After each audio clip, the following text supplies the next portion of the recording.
विश्वामित्र को फिर भी चैन नहीं है। विश्वामित्र जी ब्राह्मण जी के पास जाते हैं और कहने लगे कि बात बताओ ब्राह्मण जी, ये जो बेटा आपके घर में ये फालतू में पड़े पड़े खा रहा है, भोजन कर रहा है, और इससे भी थोड़ा बहुत काम लो। ब्राह्मण जी कहने लगते हैं देखो बेटा, फूल बाग में चले जाओ, फूल बाग में जाकर के फूल तोड़ करके लाओ, मुझे पूजा करनी है। रानी तारा कहने लगती बेटा रोहितास से कि जाओ बेटा बगिया में चले जाओ और फूल तोड़ के लिए आओ। तो आज रोहितास ने क्या किया, एक टोकरी ली और टोकरी लेने के बाद में बेटा आज फूल तोड़ने के लिए बाग में जाता है। जब फूल बाग में पहुंचता है तो बड़ी बड़ी सुंदर फूलों को तोड़ता जा रहा है, टोकरी में रखता जा रहा है। विश्वामित्र जी सोचते हैं यही मौका अच्छा है। विश्वामित्र जी ने क्या किया,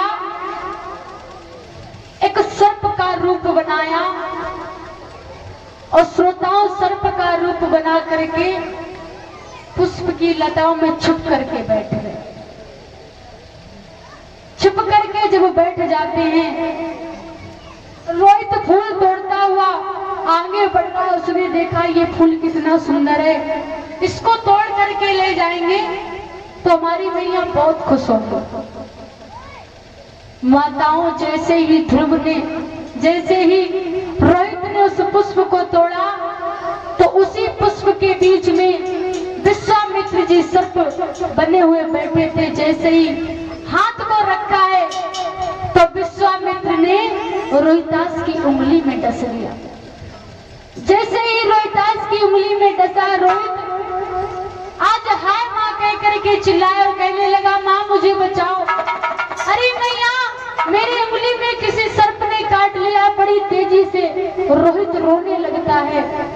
विश्वामित्र जी जैसे ही रोहित की उंगली में काटते हैं महाराज, रोहित खचाड़ खा करके जमीन पर गिर जाता है, रोने लगता है मैया, अरे मैया आकर के मुझे बचा लो, मेरे हाथों में सर्प ने डस लिया है। विश्वामित्र ने काशी में जाकर के आवाज लगा दी और कहने लगे सुनो काशी के लोगों, अरे फूल बाग में किसी का बालक रो रहा है और हमें तो ऐसा लगता है उसे किसी सर्प ने डस लिया है।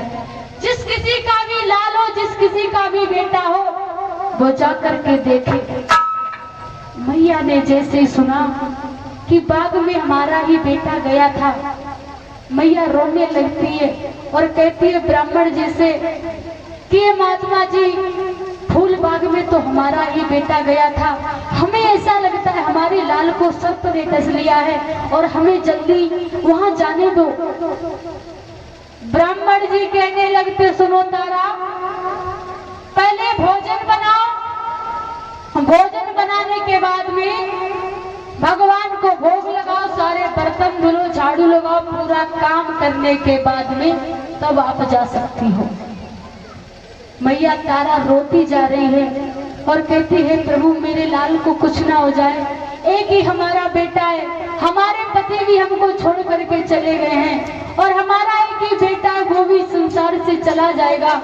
मैया रोती जा रही है माताओं और काम भी करती जा रही है।